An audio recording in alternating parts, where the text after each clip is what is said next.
not in Elden Ring, but rather in my kitchen, which has rather fewer terrifying blood temples, although rather too many books. I'll just wait for a couple of seconds.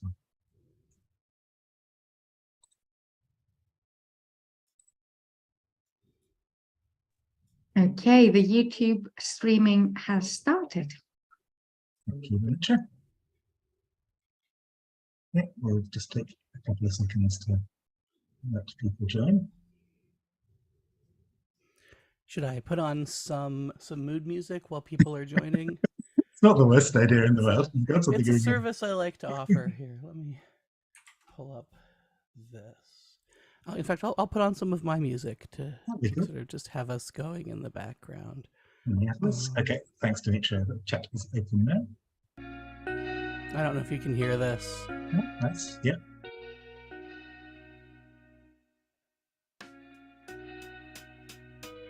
Just get a vibe going. This is from an album I'm very close to being ready to release. That is all tracks that I've written for my own emotional regulation over the course of the last 2 teaching quarters, and it actually serves a nice purpose. It actually helps me regulate myself even listening to it. So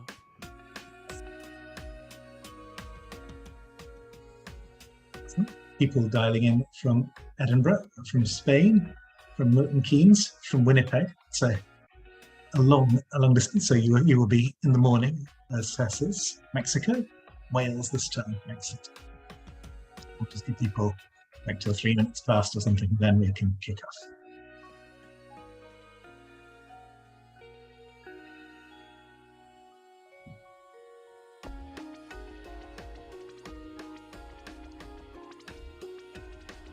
Feel even more like a radio host than I usually do when I'm doing the weather bit with the music as well.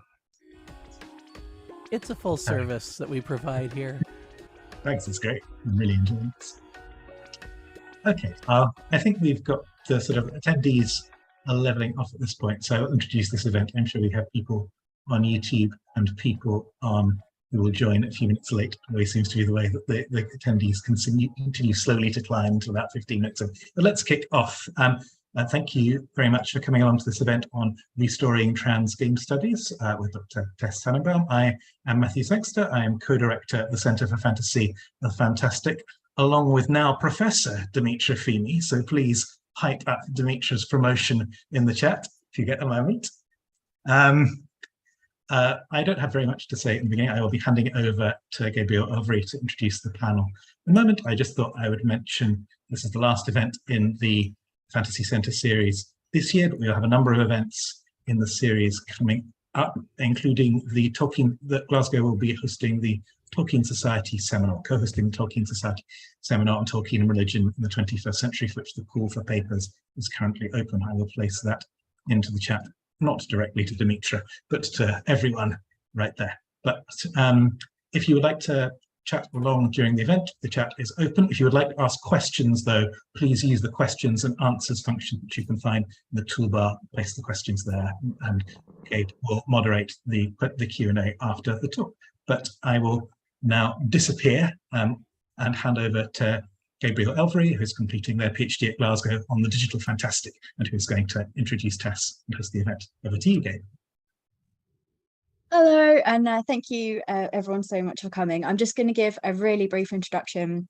Then, as Matt said, we'll head into the talk and finish with the Q&A. So just to reiterate, please do put your questions in the Q&A box and feel free to chat along as well.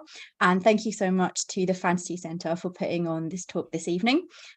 Before we start, I want to highlight the importance of academic institutions such as ours platforming talks like these. Firstly, because it's a really interesting talk, and we're really lucky to have Dr. Tannenbaum with us, but also considering the political climate of division and hate against trans people, which is dehumanizing the community and endangering people's lives.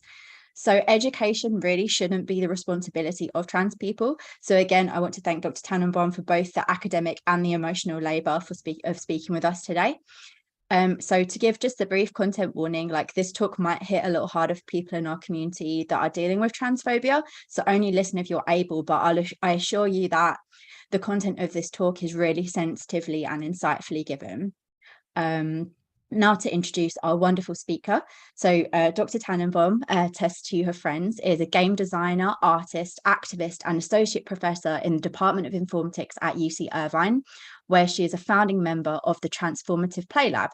Her work is interdisciplinary, often combining art, design, and research to create possibilities for social and individual change regarding the contingent and negotiated nature of identity, and create new possibilities for new identities to reclaim power and agency for marginalized people. Tessa's work incorporates physical objects, and she's developed new gaming technologies using 3D printers and laser cutters as platforms for hybrid digital and physical games to explore embodied interactions with digital games and stories. Her new book on playful wearable technologies, co-authored with Catherine Isbister, Elena Markey Segura, Ellen Dagan, and Oguz Barak, will be released by MIT Press in 2023. So keep an eye out for that. December 12th. Awesome. Dr. Tannenbaum has been instrumental in helping create new, more inclusive policies within the academic publishing world that make it possible for people to correct their names on previously published scholarship. In 2020, she co-founded the Name Change Policy Working Group to support other transgender people in advocating for inclusive identity politics within publishing and beyond. During her recent sabbatical, she completed songs for an up-and-coming autobiographical musical about gender transition during the COVID-19 pandemic, and is currently in the process of leaving academia to pursue a more creative and artistic career, though will still be available for public speaking appearances should anyone want to book her. So thank you so much. I'll pass over to you. Thank you so much, Gabe. I'm really grateful to have an opportunity to share this work with this community. I see some of my friends and colleagues from graduate school in the audience, which is exciting because I think they'll be surprised by some of what I have to share today. So yeah, this is a version of a keynote talk that I gave at Meaningful Play in the fall, and then presented a version of it to the Transformative Play Initiative in Uppsala. And it's a talk that I keep tinkering with. So this is, you're getting the newest iteration of it, and the one that I'm most excited about. And it's a very personal talk. So I tend to feel fairly vulnerable presenting this, but I think it's important to show sort of the experiences that I've had and to contextualize them within the theory and scholarship that I work within. So when I was a child, I wrote out a ritual intended to restore my stolen female self to me. I set down detailed specifications for the girl I knew I was supposed to be, including my physical appearance, my socioeconomic situation, my personality, and my family situation. And nobody taught me how to do this. I just did it. I illustrated a magic circle with sigils I'd crafted and imbued with personal meaning.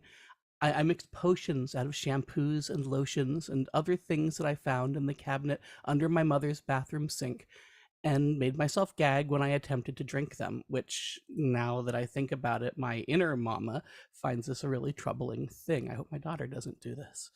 I did, however, keep the dregs of those potions in a doom box into adulthood when I rediscovered them as a tacky mess that should have been thrown away decades previously. I still have the sense memory of how that potion smelled. Now, this morning, I'd like to invite you to consider games and play as sites for radical emancipatory identity work. This morning, I'd like to invite you to believe in magic. And given the nature of the subject, the nature of who and what I am, I'm going to be taking an explicitly autobiographical approach to these ideas as a transgender woman, a game designer, and a practicing witch. In this talk, I argue that game design, like magic and activism, is a framework for invoking and materializing seemingly impossible desires for ourselves and our world. Within the magic circles of both play and witchcraft, we assert truths about the world that are decoupled from the often arbitrary rules and power structures that govern daily life. I reflect on this interplay of memory, history, fiction, and role-playing as sites for identity work and healing from trauma. I view this kind of play as a natural locus for what transformative game design might become in my own life, a chance to combine designed enactments with my own evolving journey of transformation. And while the practices I'll be considering here are largely focused on my own experiences, I believe that game designers and theorists and media artists might draw upon them for inspiration. I'm just going to make my phone stop making noises so we cannot be interrupted in the future. There we are. Now, I'm going to be drawing together a large collection of ideas and theories this morning. It's going to be a bit of a whirlwind tour through a lot of ideas, and it may not immediately be clear to you why I'm talking about some of them. I promise you they all do fit together, and I just ask that you sort of keep an open mind while I slowly arrange all the pieces of this puzzle on the table before assembling them into their final form. This does all fit together. In the fall of 2019, I got to experience Twain, a single-player pervasive game created by Jay Lee. I suddenly realized I have my booklet right there. Twain challenges its player to inhabit a present world where they once had a twin who has since gone away. To play the game, you must briefly revise your understanding of your own personal history. You begin by journaling about your fictional childhood with this twin, following the writing prompts in the provided book. The game invites you to imagine the magical experiences you and your lost twin shared. How did your magic work? What were your adventures like? But then, your twin vanishes, and with them, so does the magic that you two worked together. The world that you now inhabit, mundane, ordinary, and quotidian, suddenly feels empty of something that you hadn't known you were missing until reminded of its absence by the game. A longing for a childhood that never was. Twain's central mechanic is to enlist you into believing for a moment in a past that is impossible. It invites you to briefly rewrite your own memory to include a fiction that can't possibly be real, but which feels immediate and viscerally true within the experienced reality of the game. Twain demands that you carry this new reality out into the world around you. Its final moments are meant to be played in a well-trafficked public place with an audience of strangers who don't know about the game or your secret magical history. Prior to this final act, you prepare by creating an alarm on your phone set to go off at a moment when you will be out in the world. The game instructs you to name the alarm after your twin and to assign it your normal ringtone sound. The result is that your phone rings almost unexpectedly during your final moments of play. Your lost twin reaching out to you across the barriers of time and fiction to offer a chance at closure. Now, although not expressly designed to be a trans story, there are many elements of Twain that spoke directly to my experience of transition as a disabled neurodivergent transgender woman. I cite it as an example of how gameplay and memory can interweave to produce a kind of healing fiction that is truer in some ways than the actual events that a player may have lived through. In 1995, White Wolf Games released Mage the Ascension, 2nd edition, a game that I know quite well because I was this young wannabe goth kid in the late 90s, and this was my jam. I loved World of Darkness. And so a more flippant version of the talk that I'm giving today might be titled, Mage Taught Me Everything I Needed to Know About Real Magic 25 years ago, but I didn't understand until I was in my 40s. This is because the central premise of this game's magic system was that the rules of reality as we experience them, the physics of the world, are the result of a shared social consensus among the sleepers, normal people who have not yet been awakened to the reality that everything is actually malleable and fluid. Mages or will workers know deeply and viscerally that reality doesn't work the way everyone thinks it does, and it is the strength of their certainty that allows them to reshape reality according to their own will. However, if a mage does something that is too far outside the realm of what the consensus believes is possible, if they change something that is too overt or vulgar, then the consensus slaps back and the mage suffers consequences in the form of paradox. In this way, the consensual hallucination that the sleepers are trapped within polices itself, resisting any attempts to awaken them. And for every awakened mage who strives to spread enlightenment, there are others who benefit from the status quo and use it to oppress and control mages and sleepers alike. In the same year that I discovered and started playing Mage, 1999, two transgender women made a movie about being trans that was itself such an audacious act of magic that it reshaped the cinematic and cultural language of all action movies that followed it. Now, because these trans women were closeted and still passing as cis men, this movie managed to get made, and it became a mega hit worldwide. It is one of the most influential works of trans art ever produced. The movie, of course, was The Matrix. I'd also argue that it could easily have been a cinematic rendering of like the coolest, most amazing Mage the Ascension campaign that the Wachowski sisters ran in the process of writing the film. This is my headcanon for it. In it, our hero, a closeted trans girl and aspiring virtual adept mage named Neo, is awakened to the truth that her reality is actually a digital hallucination, albeit a non-consensual one. The more deeply she comes to understand this, the more she is able to bend and break the rules of that simulation, despite the efforts of the oppressive forces who benefit from keeping as many sleepers unaware of this reality as possible. The sleepers are quite literally asleep in pods in The Matrix. Both The Matrix and Mage the Ascension are profoundly trans stories created by trans people. In both, the central figures are people who have had to rely upon their own deep, internal, visceral understanding that the world as presented to them is wrong. Now, in order to access the power they need to break free of the restrictions placed upon them, they have to assert their own deeply felt understanding of the truth, despite all of the evidence around them insisting that they must be mistaken, that what they believe must be impossible. This is what it felt like growing up as a trans person in the 1980s, knowing that I wasn't what people thought I was, but lacking any language or agency to be able to identify what was wrong, let alone insist on correcting it. Morpheus's words ring loudly in my ears when I think about this. He says, "What you know you can't explain, but you feel it. You've felt it your entire life. That there's something wrong with the world. You don't know what it is, but it's there, like a splinter in your mind driving you mad. To awaken in Mage terms, or to free your mind in the Matrix's terms, or to crack your egg in contemporary online trans terminology, one must embrace this truth, despite all the evidence to the contrary and all the pressure that the oppressive status quo places upon people. As the Oracle says to Neo, I want to tell you a little secret. Being the one is just like being in love. No one needs to tell you you are in love. You just know it, through and through, balls to bones."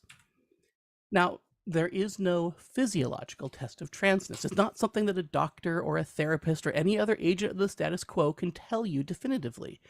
And especially for many trans people who transition later in life, like myself, we need to first assert our gender identity before we are allowed to live it.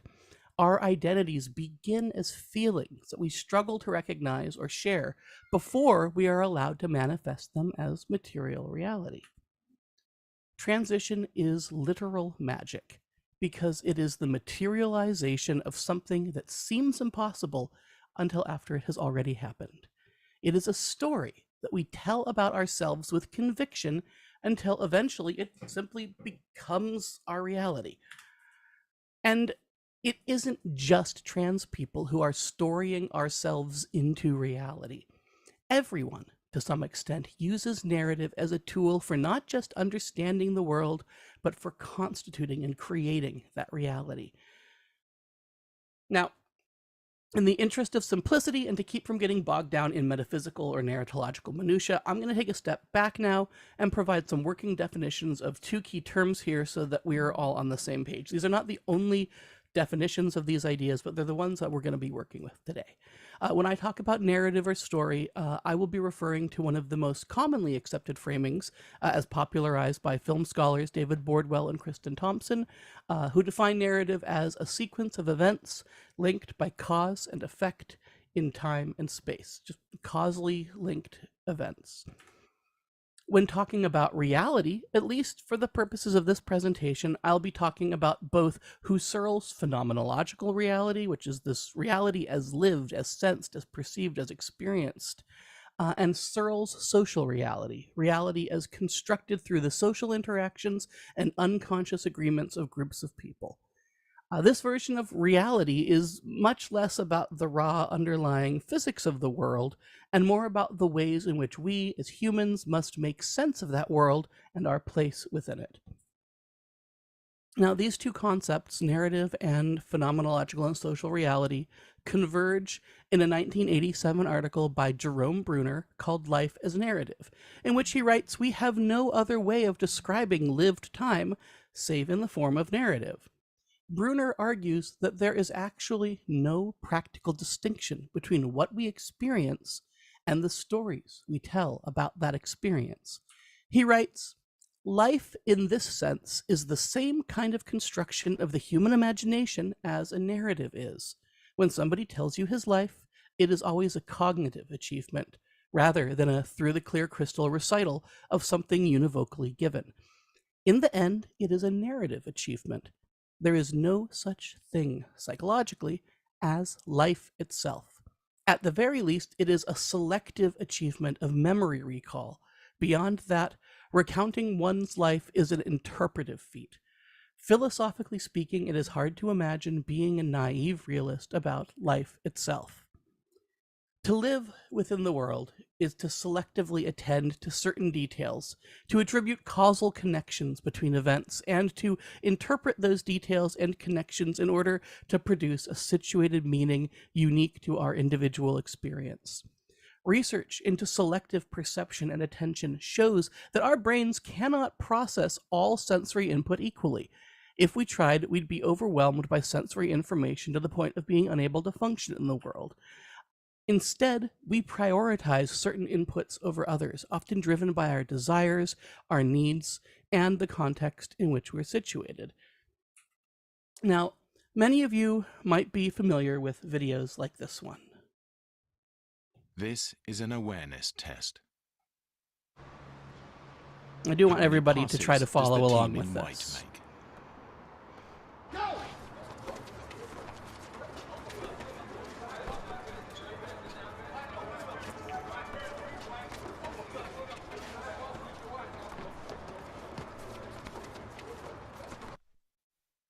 The answer is 13. Hopefully everybody got that right. But did you see the moonwalking bear?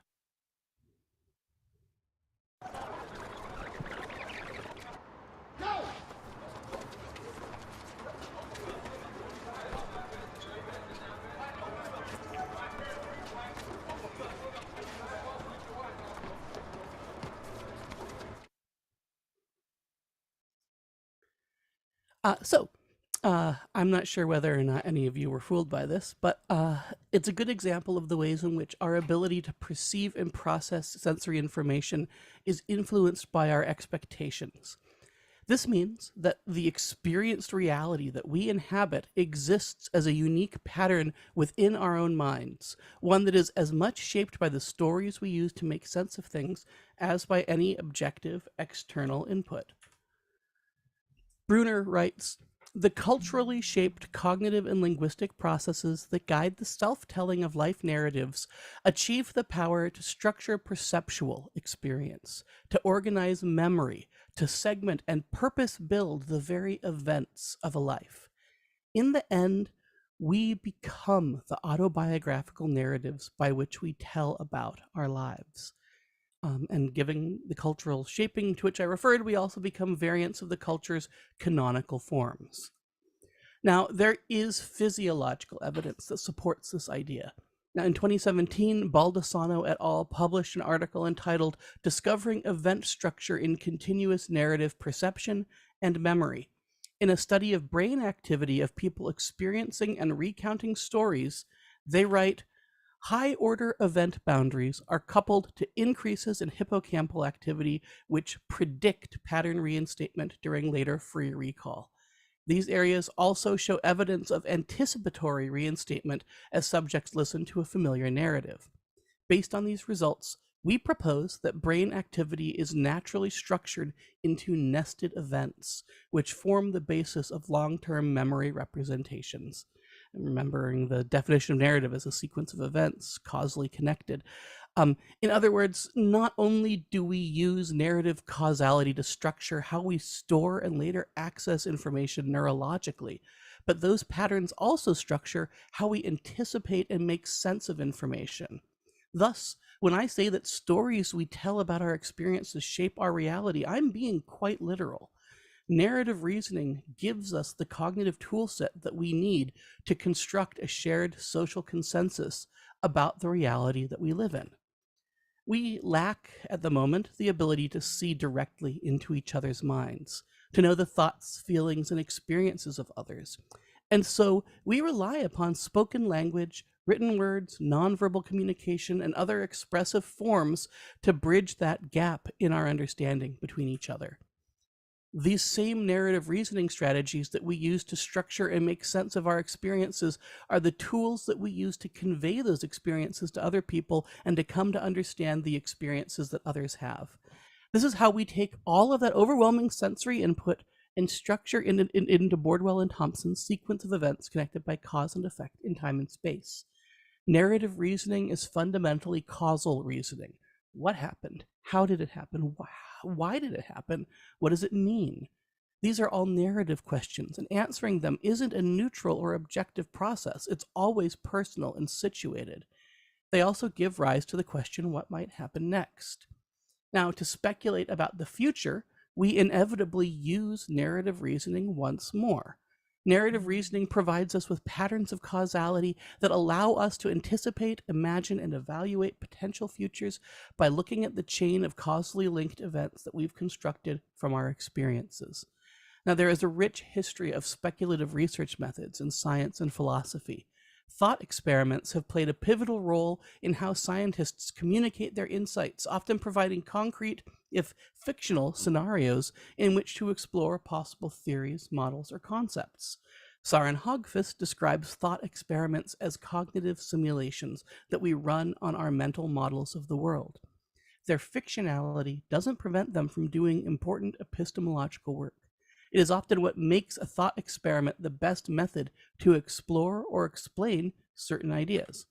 For instance, Schrödinger's infamous cat scenario effectively illustrates how the presence of an observer impacts the probability of a particular quantum state being true or false, something that cannot be demonstrated via a direct experiment by virtue of the very phenomenon it's meant to illustrate. This story about a cat in a box that is simultaneously alive and dead until you open the box is broadly known and even understood by non-scientists. I understand it, and I am not a quantum physicist, while other aspects of quantum physics tend to remain more obscure. Other speculative methods have become common in human-computer interaction in games as techniques for thinking more concretely about emerging techno-social futures.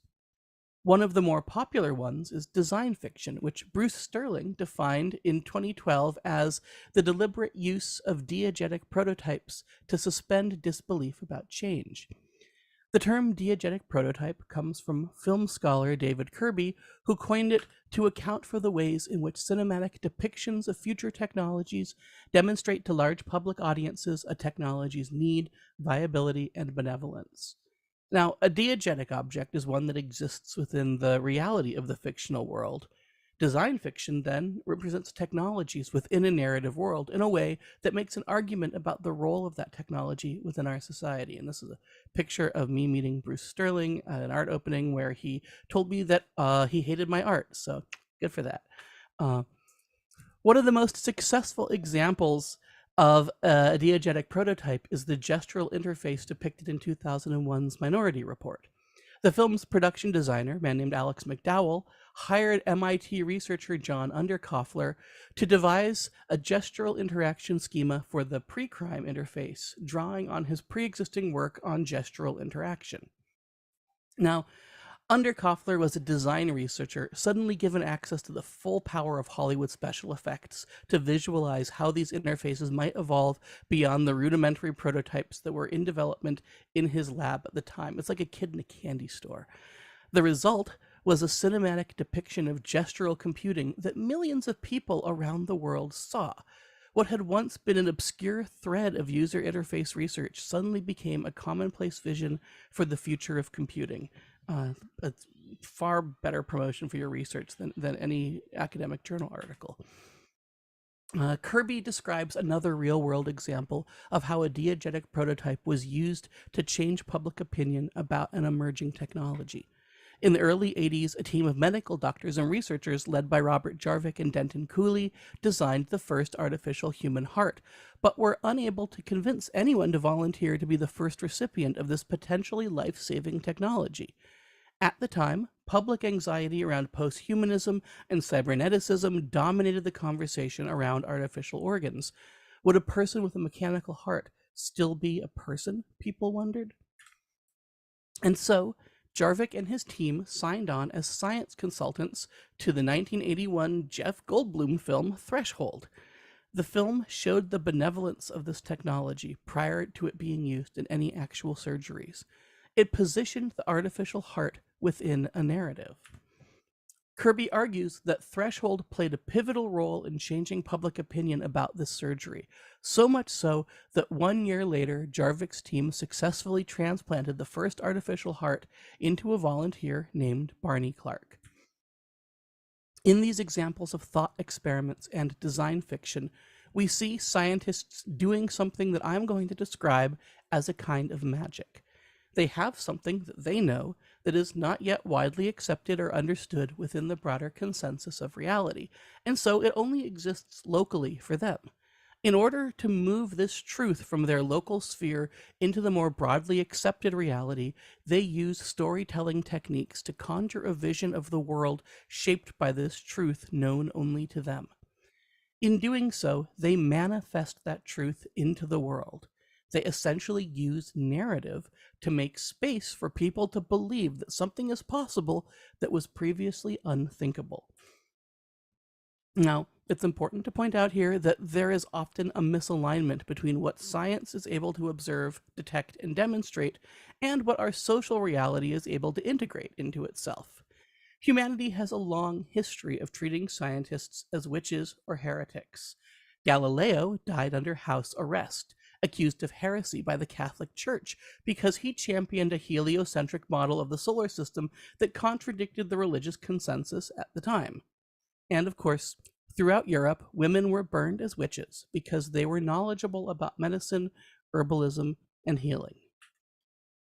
Now, in the examples I've shared, Minority Report was a design fiction about the future, while Threshold was about the present, which means it's time to discuss design fictions that are allohistorical, which is to say, focused on imagining alternate pasts. The first example I have comes from a collaboration I did with geologists, climate scientists, information scientists, and artists.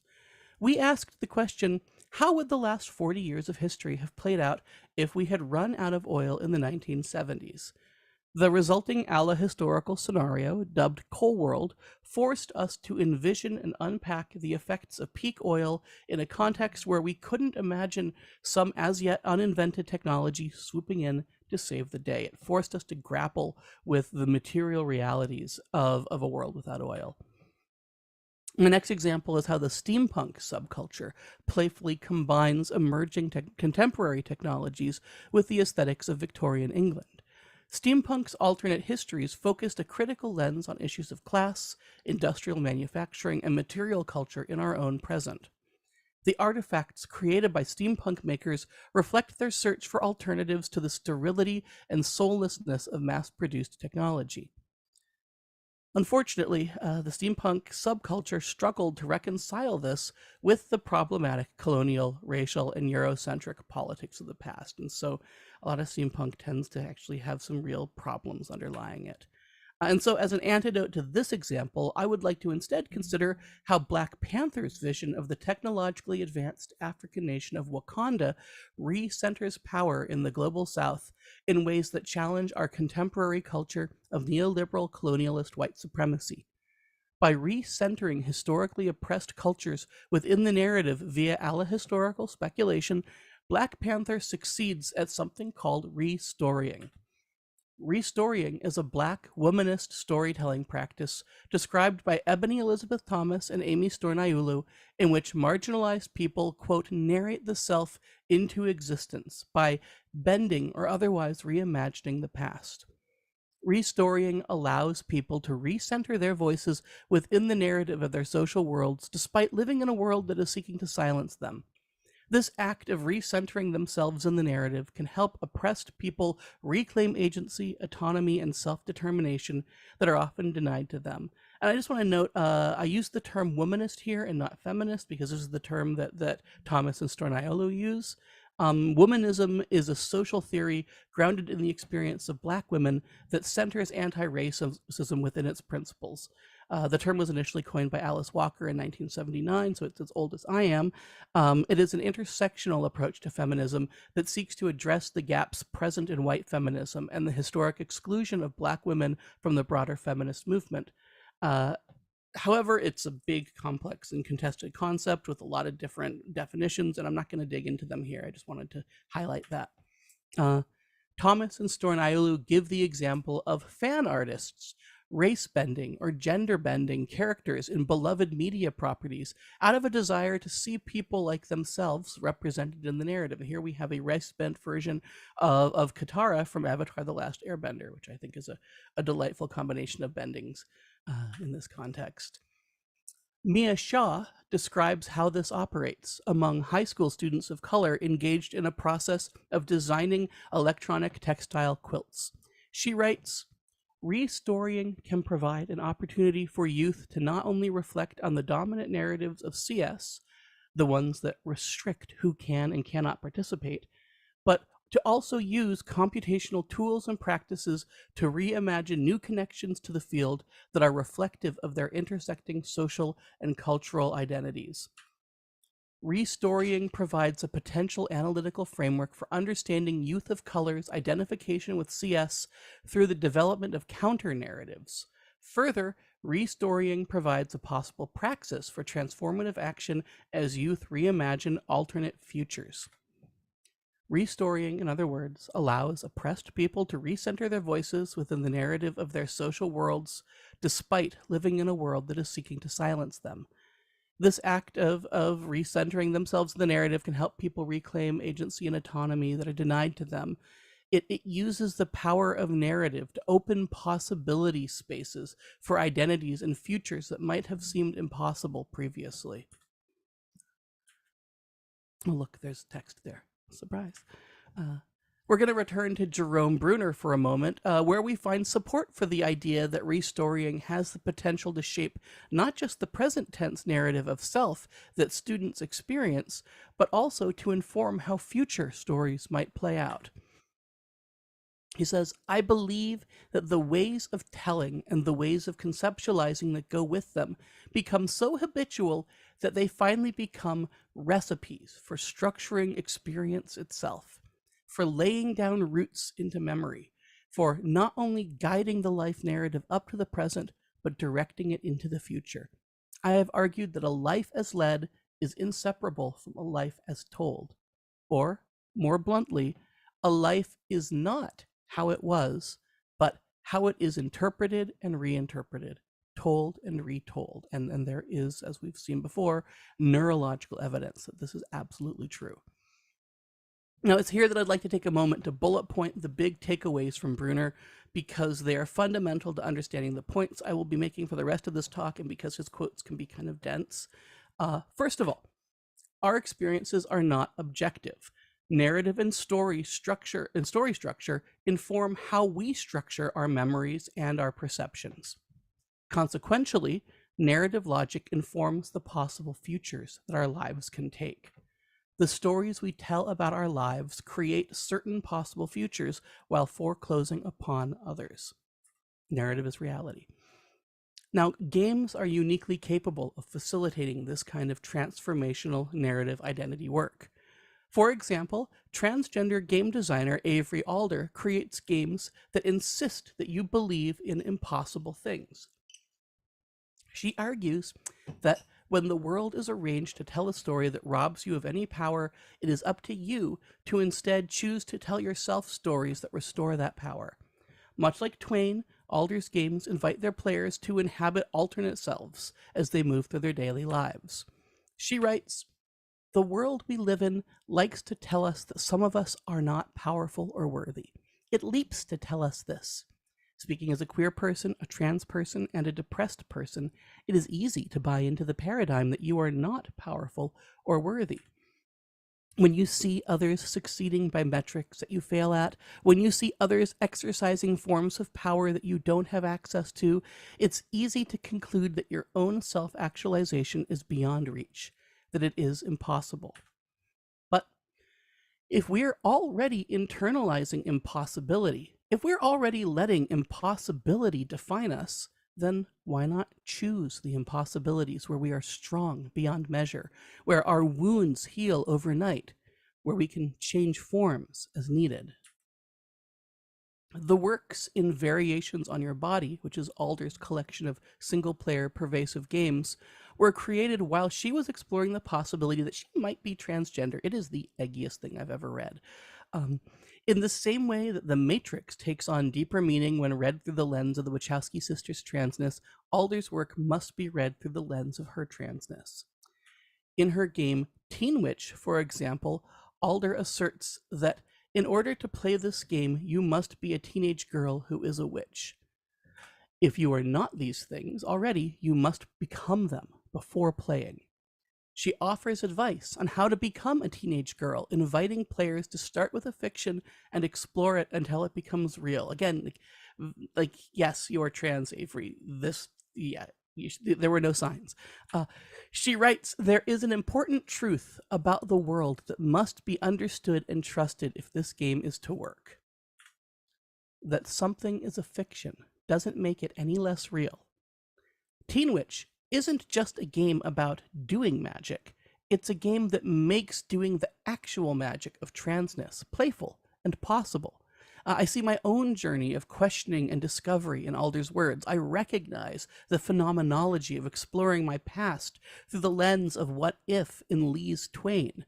Both of these games use an allo-historical fictional imaginary to create space for the player to inhabit an otherwise impossible present. They invite the player to re-story themselves through play. They exist in what Margaret Mackey described as the subjunctive mode of a game. The subjunctive tense is the tense of possibility for the grammaticians out there. It is the tense of as if. We play as if we had a magical twin or as if we were a teenage girl. For however long we inhabit the space of subjunctive possibility, we might ignore all of the things that might burst the reality bubble or magic circle that contains our play. We don't just suspend our disbelief, we actively create counterbelief. Returning for a moment to the concept of restorying, it's important to understand that these acts of reimagining ourselves into a reality where we are no longer limited by the boundaries that have contained us don't exist independent of the prevailing social consensus. For the students in Shaw's study, there are multiple barriers to their success. They face real, structural, material, political, and economic oppression. However, most of the time, these oppressive systems are perpetuated by people who themselves don't realize that they are complicit in a white supremacist patriarchal hegemony that rewards that unthinking complicity. One of the invisible mechanisms by which people police and enforce that normative social order is described by Dorothy Holland and her co-authors as figured worlds. She writes, "By figured world, then, we mean a socially and culturally constructed realm of interpretation in which particular characters and actors are recognized, significance is assigned to certain acts, and particular outcomes are valued over others. These collective as-if worlds are socio-historic, contrived interpretations or imaginations that mediate behavior and so inform participants' outlooks. Figured worlds are identity spaces that we often negotiate implicitly, where our individual belonging or exclusion is not entirely within our control. Figured worlds theory highlights the ways in which we don't have full agency over our social identities. For Shaw's students, one of the biggest obstacles they face is that the figured world they inhabit is one where people who look and speak like them are not admitted into the identity space of engineer or programmer or game designer. Now, I did a quick search when I made these slides to see how the Google algorithm reflects the figured world of game designer. Of the 40 people who appear in the 28 images on the screen, only 3 aren't white or light-skinned, and only 9 are women or femme presenting. A full third of those women have white men mansplaining their jobs to them. So, figured worlds are stereotypes, they're stereotypical. They are the simplifying social construct we use to organize and distinguish between groups of people. We all inhabit multiple overlapping figured worlds in our lives, often playing different roles in each.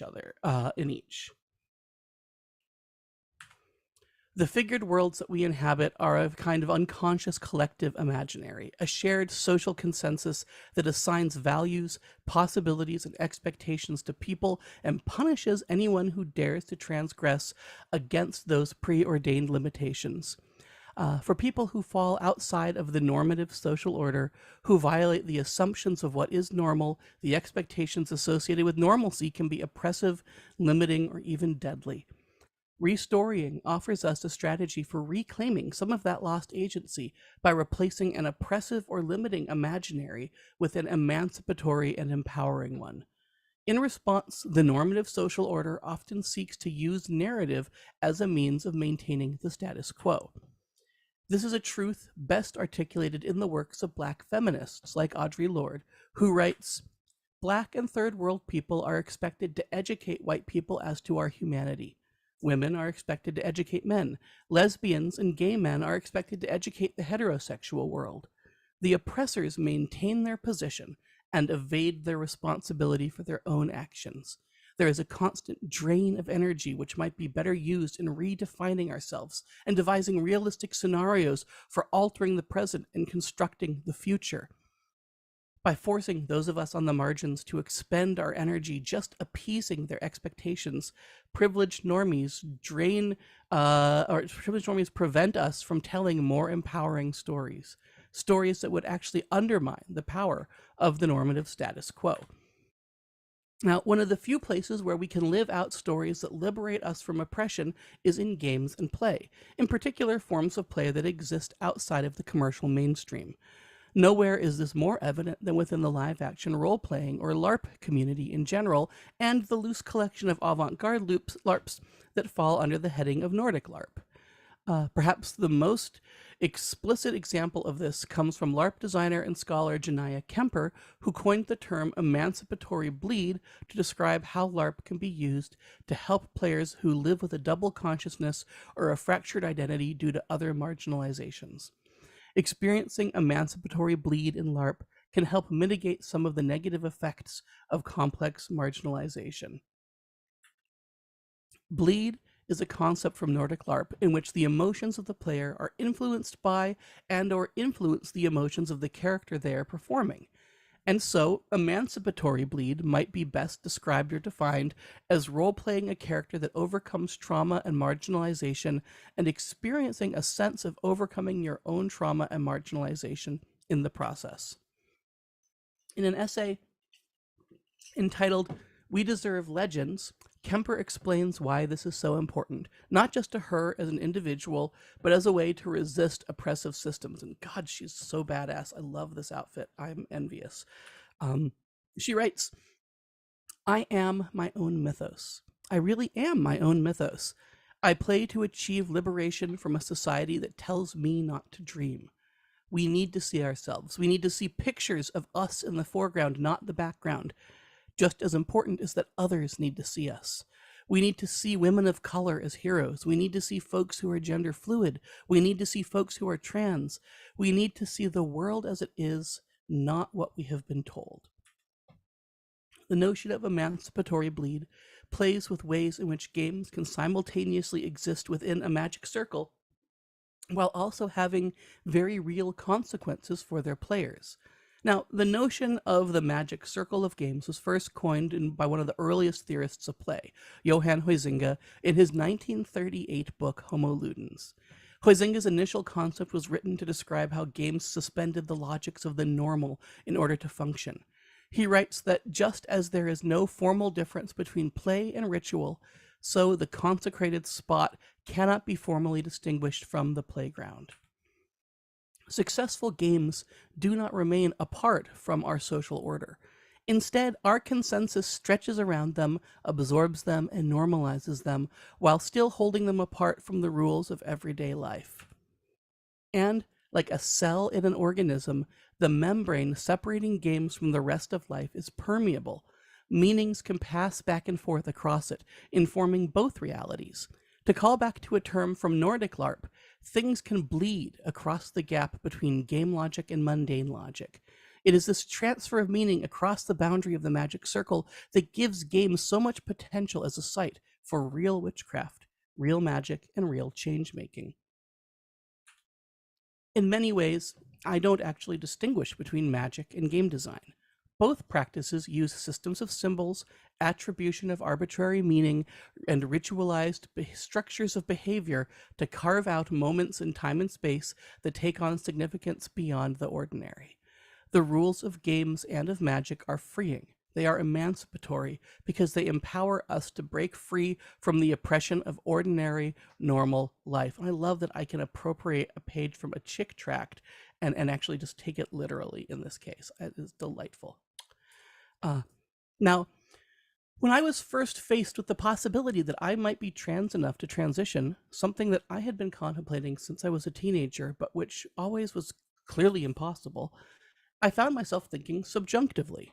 First, it was, what if I'm actually a girl? And then, what if I've always been a girl? And soon it was, what if I started on hormones? And what if I like it?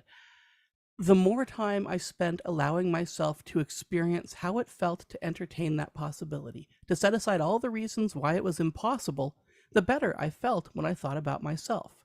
It turns out that cis guys don't feel that way when they do this. When I started to transition, I struggled to process the deep trauma I'd accumulated from decades of not being seen as myself. My transition has left me with a head full of memories that don't feel like they belong to me.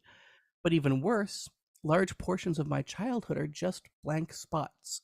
This is due to a process known as dissociative amnesia, one of the ways that our brains protect us from complex trauma. Now, I carried this sheet of paper with ritual instructions on it in my wallet for years, eventually transferring it to a jewelry box for safekeeping and keeping it by my bedside. When I started my transition, I took comfort in this piece of evidence that I wasn't delusional in my conviction that I'd always felt like I was a girl, despite having lost so many memories to dissociative amnesia. Most of my magic practice tends to be pretty informal, a way of orienting myself to the world, of recognizing my obligations to others, of connecting myself to my environment. But this ritual was big magic. It was slow magic, and my presence here today as myself is all the proof I need that it was real magic. Now, on this side of transition, I am doing a new kind of subjunctive gender magic. I'm looking back at my childhood and trying to reconcile the few memories that have survived with the knowledge of who I am now. Much like how Twain and Teen Witch restory the identity of the player, I'm restorying my own history because doing so allows me to reclaim some of the girlhood that I missed out on growing up. And because I'm a game designer and a witch, I have created a game that I'm thinking of as Forest Child. It is my own private ala historical game to restory my childhood memories and make them my own again. This game draws substance from my fractured memories of childhood and then imbues them with a truth that I couldn't articulate at the time. And it's worth pointing out that these pictures are actually of my forest. I'm moving to a new home and we have 5 acres of forest on it. So this is where I'm going to be in about a month and a half. But I did grow up surrounded by acres of New England forest. In so many ways, it was a magical place to live, filled with mystery, exploration, and imagination. As a little girl, I used to disappear into the woods for days at a time, emerging for mealtimes covered in pine sap and mud, a mess of tangled curly hair and mosquito bites and skinned knees. "Where did this wild daughter of the woods come from?" my father would laugh, picking leaves out of my hair, and I'd shrug. "I'm a wood fairy," I'd explain around a mouthful of food, and soon I was back in my element. I'd tend to the babbling brook that ran through the woods. A fallen tree became a time machine where the further down the trunk I walked, the farther back in time I'd travel, until at last I could imagine that I was a princess, traipsing through the forest, hoping I'd meet a talking bird or squirrel. I knew the secret spots where I could dance in fairy rings, imagining my twirling skirt as trailing fairy wings. Now, I started playing this game right after I finished playing Twain, seeking to reproduce some of that potent magical spell cast by the game. Now, as games go, Forest Child has really only one rule. It has only one mechanic: to remember correctly. Through this healing fiction, this playful act of restorying, I am reclaiming some of the girlhood that was my birthright but was denied to me. I am practicing a very personal kind of magic. Now, at the beginning of this talk, I made the claim that transition is magic because it is the materialization of something that seems impossible until after it has already happened. I described it as a story that we tell about ourselves with conviction until eventually it simply becomes our reality. It is a claim that I expected to be met with some skepticism. After all, magic is something that we're used to thinking of as fictional, and we often mean fiction to mean not real. But I'm hoping that the examples I've provided and the theories I've introduced over the last, it's 49 minutes, we're running long, have opened you up to the possibility that fiction is not just very real, but in fact that it is everything.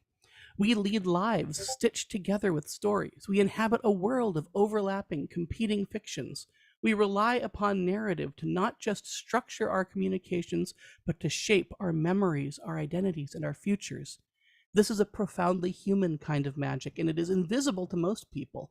It isn't until we need to tell a story that seems impossible that we discover how powerful this is. For those of us who step outside of the approved and accepted narrative, this kind of magic suddenly becomes a lifeline. We become witches, whether we mean to or not.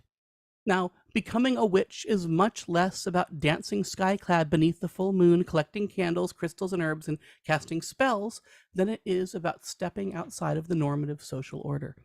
To better understand how I think about the relationship between magic, games, and activism, I need to tell a short story about my relationship to a woman I view as one of my witch ancestors, the interdisciplinary avant-garde filmmaker, poet, photographer, scholar, activist, choreographer, and anthropologist, Maya Deren. Deren is best known for her short career as an experimental filmmaker and choreographer in the 1940s, and for her extended accounts of her time studying dance and ritual practices in Haiti in the late 40s and early 50s. In the 1947, anthropologists Margaret Mead and Gregory Bateson entrusted Deren with the task of editing several rolls of film footage that they had taken on an ethnographic trip to Bali. Deren kept a notebook of this period in her life, where it is evident that she was often intellectually at odds with her collaborators, an intellectual outsider in their circles. At one point, Maya is hosting a party where Margaret Mead offhandedly refers to her as a witch, unknowingly triggering an almost existential crisis in her. Now, Mead and Bateson, informed by their anthropological studies of how their Balinese subjects conceptualize witches, associate them with acts of intentional evil and superstitions such as eating babies. And yet, Deren knows two things without knowing quite how she knows them. First, witches are not evil. And second, she herself is a witch, or at least is comfortable being seen as one. She spends the next few days interrogating this knowledge that sprang unbidden from her lips at the party. She realizes that once she sets aside the moralistic perspectives of her colleagues, that she feels intense kinship with the Balinese witches. She recognizes herself in them. Now, I first encountered Deren's film work in graduate school, but it wasn't until reading these 1947 notebooks a year and a half ago that she became a significant figure in my own development as a witch, I guess 2 years ago now. Reading her reaction to Mead's comment electrified me because I knew how it felt to have someone casually call me out on something true about myself that I hadn't yet confronted. It had happened when a trans friend of a friend asked me if I'd considered starting hormones, and I answered unthinkingly, yeah, I want to try them. And in that moment discovered that I meant it, even though I hadn't previously admitted that to myself. It had happened when an autistic friend asked me if I'd ever considered that I might be autistic, and I instinctively responded, yep, I'm pretty certain I am, before realizing exactly how deeply I had buried that knowledge. These moments of rupture, when suddenly I was facing something about myself that my own internalized transphobia and ableism, those intensely fraught stereotypes I'd unknowingly been perpetuating, had kept me from knowing, laid bare and glistening and painful after decades of living in denial. Darren's existential crisis leads her to write about witches in terms that capture something about how my own experiences of the world changed when I came out as trans, when I realized I was autistic. She says, a witch is actually a successful, in the sense of surviving, deviant. You have a cultural, ideological, social, whatnot pattern which is, for that society in question, normal. And importantly, this is understood as a synonym for natural.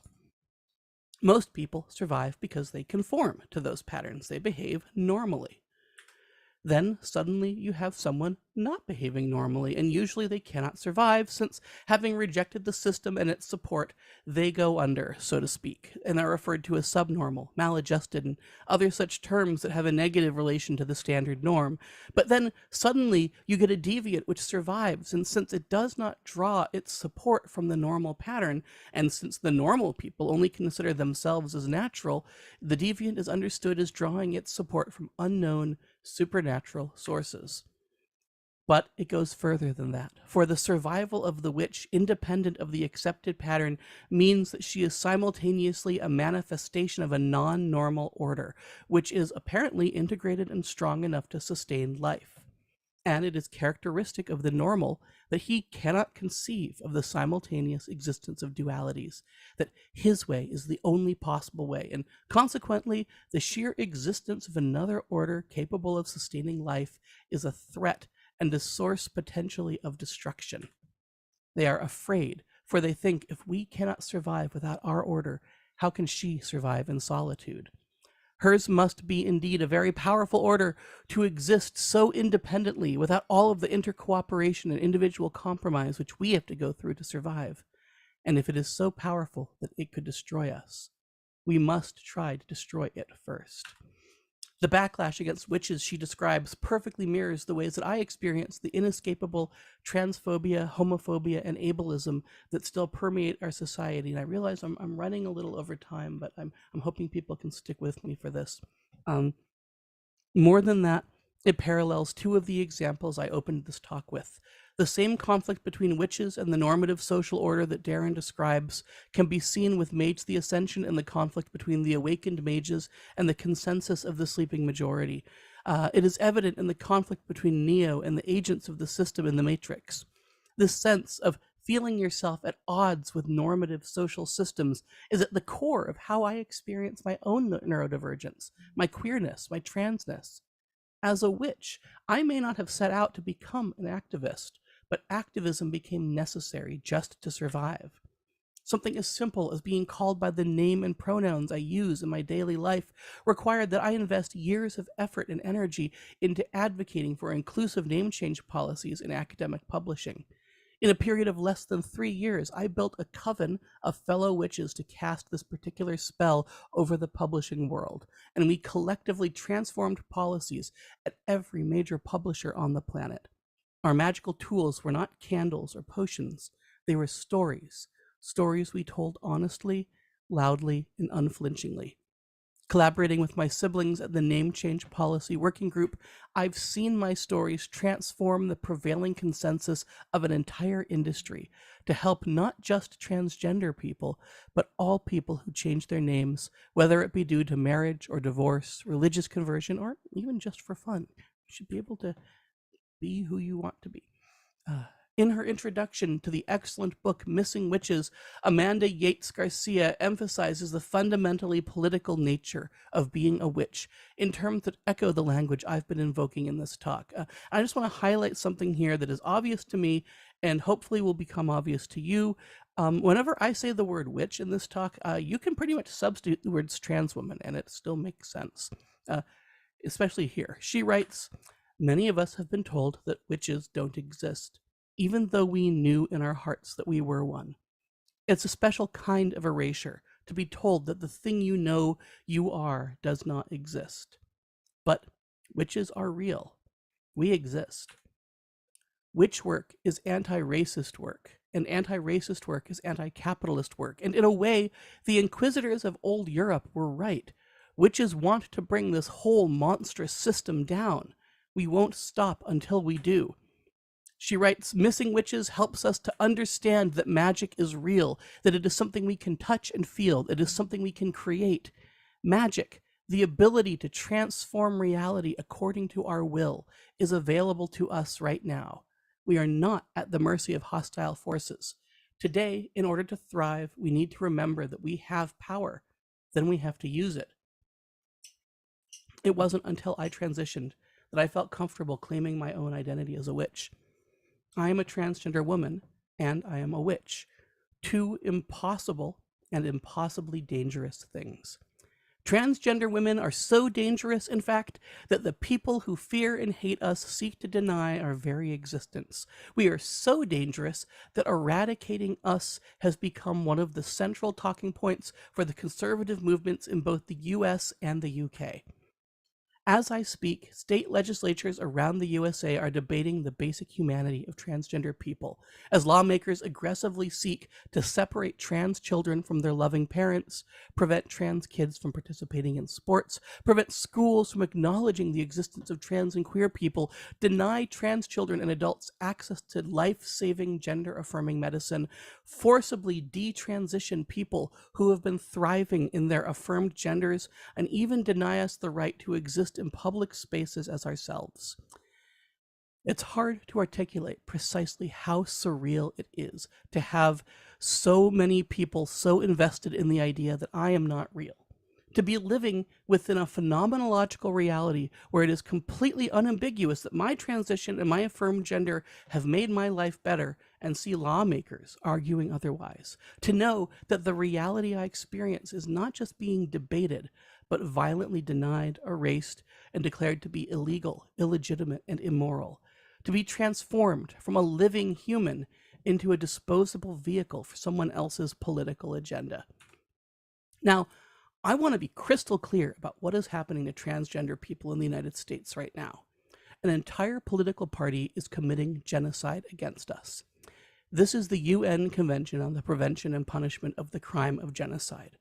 Article 2 defines genocide as A, killing members of the group, B, causing serious bodily or mental harm to members of the group, C, deliberately inflicting on the group conditions of life calculated to bring about its physical destruction in whole or in part, D, imposing measures intended to prevent births within the group, and E, forcibly transferring children of the group to another one. And with the exception of A, every single one of these things is happening in my country. We could also go by Genocide Watch's definition, which, according to that one, we are deep into stage 8 right now, persecution, and we are teetering on the age of stage 9, extermination, and all of the previous stages have occurred. Now, in order to conduct an ongoing genocide against transgender people, because how else can you describe attempts to erase an entire category of people from public life, the people enacting these laws must first tell a story about the world where our existence is an aberration. They must convince people of our mental unfitness to testify to the reality of our lived experiences. They must assert a reality in which we cannot exist and then create conditions where surviving as ourselves becomes impossible. This cannot happen if they cannot build a consensus. Trans people don't belong in their reality and must not be spoken of, acknowledged, affirmed, or permitted to transition. This act of weaponized storytelling warps and distorts reality in ways that can only end in the deaths and suffering of people like me and the people I know and love. As a person actively targeted by this relentlessly powerful act of dark magic, I have only my own story with which to defend myself. I can only speak to my own lived experiences and those of my family, partners, friends, and collaborators whose lives stand in stark contradiction to the narrative currently sweeping across large swaths of the nation I live in.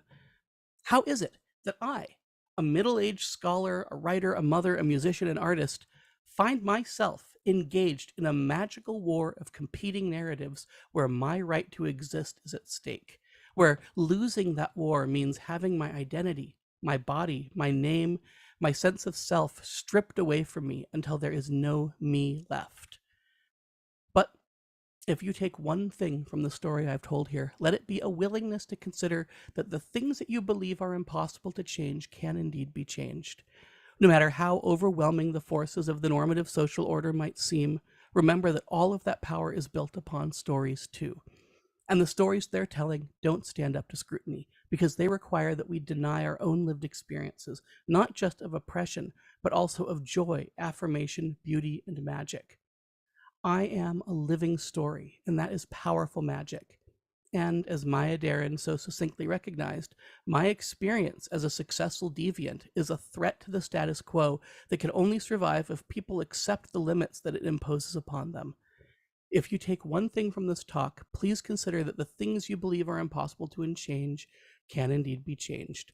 Please know that as people concerned with play and games and media and fantasy, you have access to powerful magic should you choose to use it.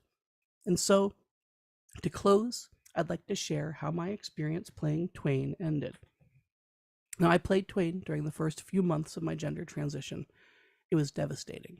It was inspiring. It was profound. It was emotional.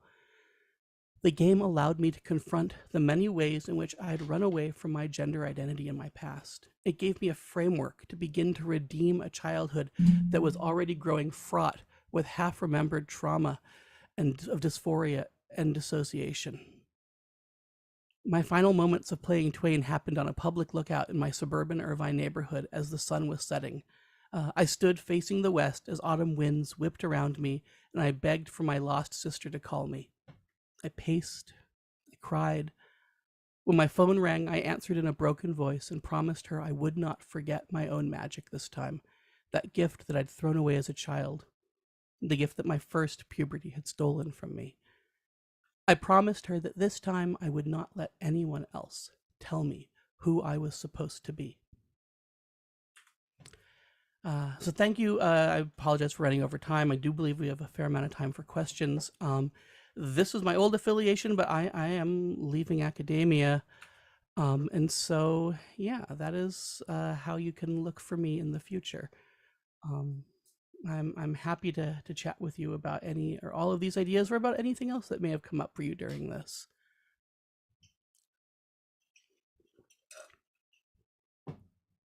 Thank you so much for that wonderful talk and for your honesty and vulnerability. We really appreciate it. And the first time that I saw your talk at Meaningful Play, I've said this probably a million times, I ran out and bought Twain, and I'm just waiting to do my second section when I'm back in Glasgow. So yeah, there was a link in the chat for anyone in the UK as well who wants to buy it. It's a wonderful story. So what I'll do then is I'll ask a question from me, and please feel free to pop any questions in the Q&A box. Then I'll go to the Q&A box, and I've some questions as well. So firstly, as you've just said, you've done so much work surrounding the academic name changes and activism for trans people in the academy. This is a question of two parts, I suppose. So do you have any advice for either, well, first of all, like newer academics that may be trans or non-conforming, navigating the academy and those kinds of spaces, and also about maybe early stage transition people who are making that magic happen? Any advice from your perspective on those two things? I mean, it's inevitably a good time in your life when things are just awkward. Like I remember it was this weird paradox where I was at my most visible and thus most open and subject to discrimination, misgendering, dead naming. I was also at the height of this sort of gender euphoria of getting to finally be out after 40 years of not being out. And so they ended up in tension with each other, where the awkwardness and discomfort of suddenly experiencing this radical change in my own position within the power structures of the world I inhabited was offset by actually feeling like a human being for the first time, and actually experiencing my emotions fully for the first time. And it's a wild ride, and it's something you just kind of have to hold on for, I guess. In terms of navigating that change in power, because this is something that I experienced very viscerally. Like I walked into the office one day in pants and a beard, and could participate in meetings without any challenges to what I was saying. I walked in the office the second day with my beard shaved and a dress, and suddenly I was interrupted. I was talked over.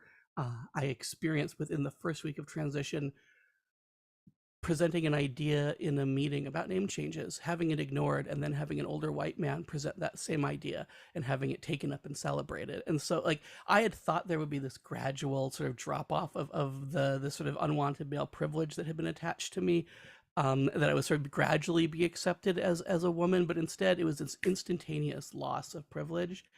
And so you have to start attending to how power works in the spaces around you. I recommend anybody who's early in their transition read a paper by Nora Bernstein called Epistemic Exploitation, which talks about the ways in which privileged people compel marginalized people to explain the nature of their oppression to them. It is a kind of epistemic labor that pervades your life when you suddenly shift roles, especially for trans people coming out. The quotes that underlie that paper and the core theories that have explored it come primarily from Black feminists like Audre Lorde and Toni Morrison, whose writing is the single best template I have found for understanding this experience. Yeah, I mean, it's not that we don't have the same lived experience, but we experience marginalization and powerlessness in society very similarly, I think. Yeah, I think one of the things I've experienced within the name change policy working group is that I have a superpower.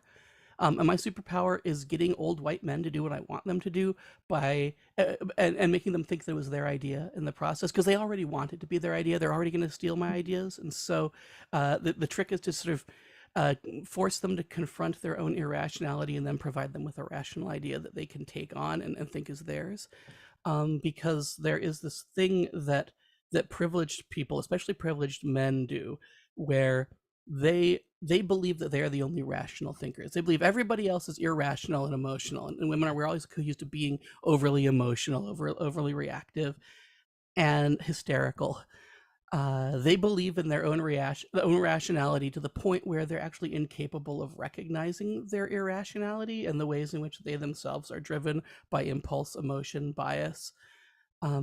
And so you can use that. You can use that against them. You take advantage of the fact that their narrative of self doesn't allow space for them to be irrational, which means that when you highlight logical inconsistencies in their thinking, their sense of self immediately shifts their thinking to deny that they ever thought the other way. And so you can essentially hack the brains of people in power by simply exposing them to the flaws in their own thinking and also providing your own more rational alternatives, and then allowing them to think that they came up with it, and taking advantage of the ways in which their brains deny the possibility of their own irrationality, and just use that to essentially backdoor information into their heads and then watch them do what you want. It is, I think... transition gave me feminine wiles, I suppose, is the best way to describe this, because that's really what's going on there. But it's really, really useful, and it's how we achieved what we achieved in the publishing industry, because all of the arguments against name changes were irrational. They were all grounded in essentially but I don't wanna, or but I haven't thought about it, or but we've always done it this way. And when you poke them and when you really interrogate them, you see that, like, it was just people clinging to what was comfortable to them, and that they couldn't justify these oppressive and discriminatory policies. And so by providing less discriminatory alternatives and showing them the irrationality of their previous stance, they're like, ooh, I feel better now, because now I feel like I'm being more rational. Before I didn't feel as good. And you just use that. That was a long Awesome, answer thank to a you. question. That's very clever though, thank you. So I'll ask the question in the chat, and then we'll have time for one or two more. So Paul Jackson asks if horror games that explore trauma and powerlessness facilitate emancipatory bleed, and if so, how? So I mean, I think it's going to depend on the game. Certainly, horror games are often held up as really good examples of bleed, just like normal bleed, because fear bleeds so easily compared to other emotions in play. Um, when you are navigating a character into a dark room where something might jump out at you, you're very close to that character in the moment, right? Like the fear that the character is probably feeling and the fear that you are playing as the person manipulating that character or sort of projecting yourself into it. And I'm going to use Jim Gee's notion of projective identity here to describe that. Um, they're the same. That fear is one of the most powerful forms of bleed that we experience through digital play, which means that it can be used as a way of producing a sense of emancipatory bleed. If you can then overcome that fear, or if that fear is connected to something that is oppressive in your own life, which you then overcome in the game, I believe it is possible to. I don't know of many horror games that do this directly. Like we media theorists, we have lots of readings of horror games in which zombies are consumers, and the zombie plague is capitalism. It's we have all of these ways where we look at sort of like the racialized readings of Dungeons and Dragons that Aaron Trammell has done. We have all these ways of interpreting the metaphorical representations of these games, but they're often pretty coded. And so as players, when we're in the moment, I don't know how much we're directly experiencing these metaphors. And so I think there is space as designers to just be a bit more didactic and more explicit, to actually make the thing that is scary something that is actually oppressive in the real world, so that overcoming it then provides opportunities to experience emancipation. Wonderful. Thank you so much. So we'll just go for just a couple question. more questions. Oh, we've got another one in the chat. Brilliant. We'll go for this one. So do you have any tips for channeling elements of your queerness and transness in a more abstract way, like instrumental music, abstract art, games without narratives? And that's from Laura Platt. Thank you so much, Laura. I mean, funny you should ask that. I am leaving academia in order to do exactly this, which is that I feel pretty powerless in my ability to resist the genocide that's happening in my country right now. I'm not a politician. I'm not going to go into politics. I've got too many. I'm too queer and kinky to actually like survive our political climate right now. But I am an artist, and I'm a storyteller, and I'm a designer, and I'm a musician. And we know, I mean, like I'm putting these things in the world, telling the stories about the life I want to see in the world is the only way I feel like I can push back. And so I've written a less abstract musical, which is autobiographical, about my life, which is really, it's written so that cis people will identify with the emotional truths inside of it, and thus come to find themselves identifying with a transgender person. And so in that sense, it is intended to make space to make us less of the boogeyman that the fascist, Christo-fascist, like conservative right is currently making us out to be. But I'm also writing music that's trauma informed. I think I opened the show, or I opened the talk as people were trickling in with one of the tracks I wrote for this project. I'm looking up here because I've got it up on my monitor, where I write music because it is regulating for me. It's sensorially regulating. It's emotionally regulating. It's intellectually soothing for me. It is a happy place for me. And so I had a really intense and difficult couple of months, in part because the legislative cycle in the US was in full gear, and I felt like I was waking up to a nightmare every day. And writing music was a refuge for me, and continues to be a refuge for me. And as I've been making music to soothe myself as an act of self-soothing, I've been producing tracks that continue to work to soothe me, and others after I'm done writing them. And so I now am on the cusp of finalizing and releasing an album called Emotional Regulation, which is tracks that you sit inside of, and they modulate your emotions and they create space for you to process trauma and to feel better.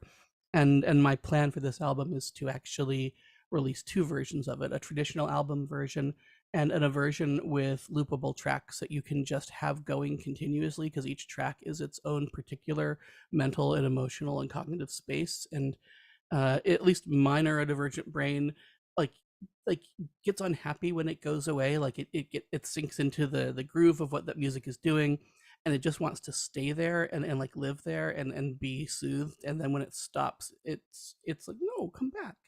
And so I'm writing a version of it that will do that. And I think that has the potential to do some of the more sort of trauma informed work that I've been thinking of. Yeah.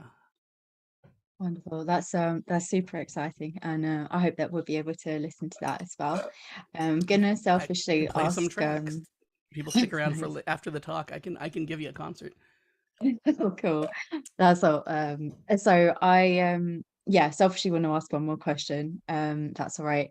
So I've been reading some things about like queer games after empathy. You might have seen the Teddy Pozo article. Hmm. And when you're talking about navigating like power and talking to kind of pointing out logical inconsistencies, I was wondering what you're thinking about like the room for empathy. For anyone who hasn't read the article, it's the idea that sometimes people make games or representations designed to evoke empathy in people, but empathy can be blinding because someone playing that who doesn't have the experience might think that they have that experience, and it blinds them to actually listening to people, because you should be able to acknowledge someone's humanity without empathizing.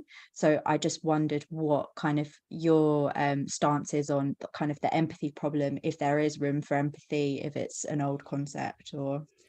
I mean, I am very critical of a lot of the rhetoric around sort of games and virtual reality in particular as empathy machines for precisely the reasons that Teddy points out.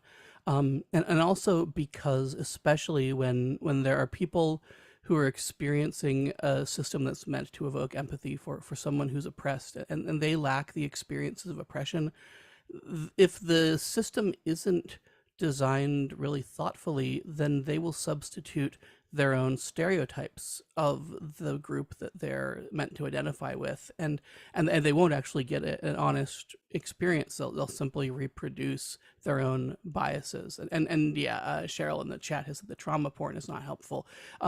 There is this idea of sort of trauma tourism that happens, and I think it especially is prevalent amongst well-intentioned allies and well-intentioned people who think of themselves as progressive and accepting, um, because I find that the more somebody has a narrative of themselves as a good person, the harder it is for them to confront their own complicity within systems of oppression. I experience this within my academic department, where our founding narrative was that we were the nice ones, we were the collegial ones, and that narrative of collegiality and of niceness meant that when it was very clear that the department was perpetuating direct trauma in our BIPOC students, in our trans students, in our queer students, where we were just seeing like more attrition. We were having trouble retaining faculty members within these demographics. We just like we were a hostile place.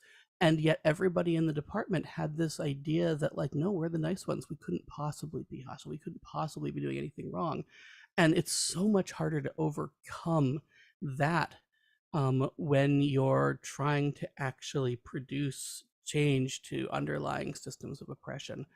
And so it's a real challenge. I think part of what happens is that we often get like, you'll see, like I've seen this multiple times. I'll go to a games conference and there'll be a student game which is like, let's give you an experience of being a Black person at a traffic stop, and the team is entirely white students producing that game, and it is not doing the work they think it's doing, because it's a reflection of their own biases and their own stereotypes rather than an honest testimony of the person who's having that experience. yeah, it's tricky. Mhm. Okay, well, we've got to bring things to a close now, but thank you so much everyone for coming, and thank you to Dr. Tannenbaum for that wonderful talk. And if you did want to put any links in the chat for people to like follow up on your music or anything, None but of yeah, it's like I'll, public facing yet, sadly. It will oh, be, no worries. but We'll it's look forward to I'm when it's sitting on it. released. Yeah. Thank you Wonderful. so All much, right, and everybody. thank you, and thanks to the Fantasy Centre again. Okay, bye-bye, everyone. Bye, everyone. Thanks for sharing, Gabe, and thanks, Dr. Tess, for that amazing talk, for sharing your research and for sharing so much of your stuff. It was really great. Thank you very much. Thank you all.